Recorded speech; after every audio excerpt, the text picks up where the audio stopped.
Lo que tem que passar, tá al final, parlamento tem que chegar back na 21 membros, maneira nossa constituição te prescrever. E não está. E quem vai vir como membro do parlamento, como é um de 21, no saco é vai vir fora da lista do partido par.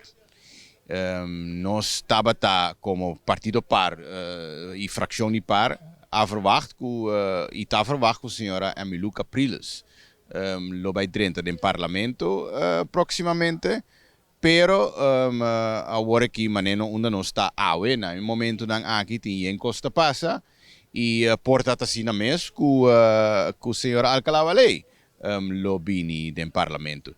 Mi nota verwachte sei para sombra 6 lunas passar a senhora Alcalá Valei avisa e a declarar que queda sintoma e assento after all passou a bira oficialmente sospechoso de strafrechtelijk onderzoek anto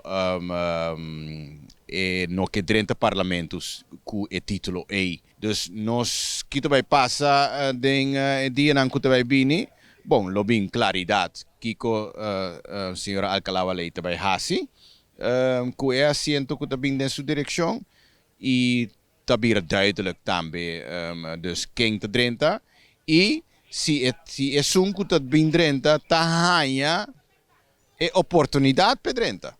Para sombra, teo que também nós podemos reparar que para uma reunião pública já meu colega na oposição no parlamento a declarar que não vai dar na cooperação para uma pessoa nova dentro do parlamento para assim o parlamento chegue a 21 membros. Bom, não tem em conta com isso aqui, manema bisa acaba mirando que via 6 lunas passar ela declarar que não que dentro do parlamento tem status de sospechoso. Nós supone que essa sua opinião está queda mesmo coisa. Dado o caso, é assento toch e que dentro do parlamento, nós podemos constatar somente que ela cambia de opinião.